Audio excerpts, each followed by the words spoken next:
దివ్యశక్తుల పరీక్ష. పట్టువదలని విక్రమార్కుడు చెట్టు వద్దకు తిరిగి వెళ్ళి చెట్టుపైనుంచి శవాన్ని దించి భుజాన వేసుకుని ఎప్పటిలాగే మౌనంగా శ్మశానంకేసి నడవసాగాడు. అప్పుడు శవంలోని బేతాళుడు, రాజా, ఒక దేశపాలకుడిగా నీకున్న కీర్తి ప్రతిష్టలేవిటో నాకు తెలియవు. రాజైన వాడికి ధర్మగుణం, పరాక్రమం, తెలివితేటలు ఉన్నంత మాత్రాన చాలదు.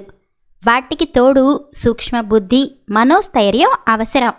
ఆ రెండూ నీలో లోపించిన కారణంగానే ఈ అర్ధరాత్రి వేళ ఏదో అసాధ్యమైన కార్యాన్ని సాధించబూని ఈ శ్మశానంలో తిరుగుతున్నావని నాకు అనుమానం కలుగుతున్నది. రాజు మాధవసేనుడిలాగా కొందరు తాము చేయని నేరానికి, పాపానికి తమకు తామే శిక్ష విధించుకుంటారు. ఇందుకు కారణం సూక్ష్మబుద్ధి, మనోస్థైర్యం లేకపోవటం. నీకు శ్రమ తెలియకుండా ఉండేందుకు అతడి కథ చెబుతాను విను అంటూ ఇలా చెప్పసాగాడు. ఒకానొకప్పుడు కోసల దేశాన్ని మాధవసేనుడనే రాజు పరిపాలించేవాడు. ఆయన ప్రజలను కన్నబిడ్డల్లా చూసుకునేవాడు. ప్రజాక్షేమాన్ని కాంక్షించటంలో ముల్లోకాలలోనూ ఆయనకు ఆయనే సాటి అని పేరు వచ్చింది. ఇలా ఉండగా కోసల దేశంలో అగ్నినేత్రుడనే మాంత్రికుడు ప్రవేశించాడు. వాడు క్షుద్ర విద్యలతో సామాన్య పౌరులను భయపెట్టి తన పనులు చక్కబెట్టుకోసాగాడు. ఆ విధంగా వాడొక పెద్ద భవనం నిర్మించుకొని సకల సదుపాయాలతో సుఖంగా జీవిస్తూ ప్రజలను వేధించసాగాడు. ప్రజలకు వాడంటే విపరీతమైన భయం. అందుచేత ఎవరూ వాడిని గురించి రాజుకి ఫిర్యాదు చేయలేదు. చారుల ద్వారా మాధవసేనుడికి అగ్నినేత్రుణ్ణి గురించి తెలిసి వచ్చింది. ఆయన వెంటనే కబురు పంపి వాణ్ణి కొలువుకు రప్పించాడు. అగ్నినేత్రుడు మాధవసేనుడికి సవినయంగా నమస్కరించి, నీ రాజ్యంలో ప్రజలు, నేను కూడా ఎంతో సుఖంగా జీవిస్తున్నాం. నీకు వందనాలు అన్నాడు. మాధవసేనుడు శాంతంగా, నీ వినయం నాకు సంతోషాన్ని కలిగించింది. నువ్వు వెంటనే నా రాజ్యం వదిలి వెళ్ళిపోతే నేనింకా సంతోషిస్తాను అన్నాడు. నా వంటి మహామాంత్రికుడు ఏ దేశంలో ఉంటే ఆ దేశానికి ఎంతో గౌరవం. నన్ను నీవు పొమ్మనడానికి కారణమేమిటి అని అడిగాడు అగ్నినేత్రుడు. నీ బుద్ధి మంచిది కాదు. నువ్వు స్వార్థపరుడివి. నా రాజ్యంలో నీ వంటి వారికి స్థానం లేదు. నువ్వు నీ దుష్టశక్తులతో సామాన్యులను బాధించి, వేధించి సుఖాలనుభవిస్తున్నావు అన్నాడు మాధవసేనుడు.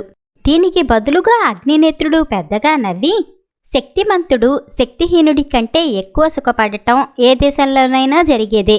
నువ్వు విధించే పన్నులు ప్రజలు సంతోషంగా చెల్లిస్తున్నారంటావా? నీ శాసనాలన్నీ వాళ్లకు నచ్చుతున్నాయంటావా? ప్రజలు నా మీద ఫిర్యాదు చేయలేదు కాబట్టి నేను మంచివాణ్ణే. ఇక స్వార్థం మాటంటావా? ప్రజల కంటే ఎక్కువ వైభవంగా జీవిస్తూ సుఖపడుతున్న నువ్వు మాత్రం స్వార్థపరుడివి కాదా? అందుకని నువ్వు దేశం వదిలిపోతావా అని ప్రశ్నించాడు. రాజభవనాలలో నివసించటం సంప్రదాయం తప్ప ఎక్కువ సుఖం లేదు. నేను స్వార్థపరుడునని నువ్వు రుజువు చేస్తే నేను ఈ క్షణమే రాజ్యం వదిలిపోతాను అన్నాడు మాధవసేనుడు. అగ్నినేత్రుడు వికటాట్టహాసం చేసి, నీతో నాకు వాదనలేవిటి? అకారణంగా నన్ను రాజ్యం వదిలిపోమన్నావు.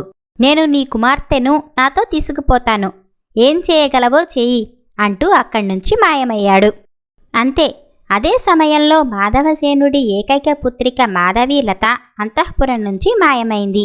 మహారాజు మాధవసేనుడికి ఏం చేయాలో పాలుపోలేదు. అప్పుడు మంత్రి ఆయనతో, ప్రభూ, మాధవీలతకు తగిన వరుణ్ణి ఎన్నిక చేయాలనుకుంటున్నారు కదా, ఇప్పుడు దీన్నొక అవకాశంగా తీసుకుందాం. ఏ వీరుడు మాంత్రికుణ్ణి చంపి రాజకుమారిని రక్షిస్తాడో ఆ వీరుడికి మీరు రాజ్యాన్ని, యువరాణిని కూడా సమర్పించవచ్చు అన్నాడు. మాధవసేనుడు చేసేది లేక ఇందుకు అంగీకరించాడు. వెంటనే రాజ్యంలో ఆ విధంగా చాటింపు వేయబడింది. రాజకుమార్తెను, రాజ్యాన్ని తమదిగా చేసుకోవాలని ఎందరో యువకులు ఉత్సాహంగా బయలుదేరారు. ఈలోగా మాధవసేనుడు కూడా ఊరుకోలేదు. ఆయన అంతఃపుర భూగృహంలోని మహాదేవి ఆలయానికి వెళ్ళి, పరాక్రమంతో దుష్టులనెదిరించగలను. దుష్టశక్తులనెదిరించటానికి నా శక్తి చాలదు. నువ్వే సాయపడాలి అని దేవిని ప్రార్థించాడు. అప్పుడు దేవి ప్రత్యక్షమై, రాజా, నిన్ను కొన్ని దివ్యశక్తుల పరీక్షకు గురిచేస్తున్నాయి. దిగులు పడకు. నేను నీకొక ఖడ్గాన్ని ఇస్తున్నాను. అది తాకగానే దుష్టశక్తి ఎంత బలమైనదైనా బూడిదగా మారిపోతుంది. అని ఒక ఖడ్గాన్ని ఆయనకిచ్చి మాయమైంది. మాధవసేనుడు ఆ ఖడ్గాన్ని వరలో ఉంచుకుని ఆ రాత్రికి సుఖంగా నిద్రపోయాడు. అలా వారం రోజులు గడిచేసరికి ఒక రోజున మాధవీలత అపూర్వ తేజంతో విరాజిల్లే అందమైన యువకుడితో తిరిగి వచ్చింది. ఆ యువకుడు మాధవసేనుడికి వంగి నమస్కరించి, నేను అగ్నినేత్రుణ్ణి చంపి మాధవీలతను రక్షించి తీసుకువచ్చాను. నా పేరు అగ్నిసేనుడు. మా పూర్వీకులు విదేహ రాజ్యాన్నేలారని చెప్పుకుంటారు అని తనను గురించి చెప్పుకున్నాడు. మాధవసేనుడు మారు మాట్లాడకుండా తన వరలోంచి కత్తి దూసి అగ్నిసేనుణ్ణి తీవ్రంగా తాకాడు. ఆయన ఈ విపరీత ప్రవర్తనకు చుట్టూ ఉన్నవారు మాధవీలతలతో సహా ఆశ్చర్యపోయారు. అగ్నిసేనుడికి రవంత గాయం కూడా కాలేదు. అతడు నవ్వుతూ నిలబడ్డాడు. మాధవసేనుడు మారు మాట్లాడకుండా అక్కడి నుంచి వెళ్ళిపోయాడు. అగ్నిసేనుడికి మాధవీలతకు వివాహం జరిగింది. వివాహానంతరం అగ్నిసేనుడికి రాజ్యాభిషేకం జరిగింది. అప్పుడు అగ్నిసేనుడి రూపం ఉన్నట్లుండి అగ్నినేత్ర మాంత్రికుడిగా మారిపోయింది.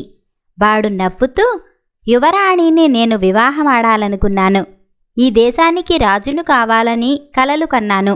ఈ 2 కోర్కెలు తీర్చుకునేందుకు నా శక్తులన్నీ ఉపయోగించుకున్నాను. ముందు మాధవీలతను అపహరించాను.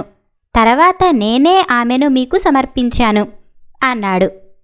మాధవసేనుడు కొంచెంసేపు ఆలోచిస్తూ ఊరుకొని, అగ్నిసేన, నువ్వు మామూలు క్షత్రియ యువకుడివి. నన్ను పరీక్షించటానికి ఏవో దివ్యశక్తులు నిన్ను ఉపయోగించుకున్నాయి. మాంత్రిక వేషంతో ఎవరినీ భయపెట్టకు.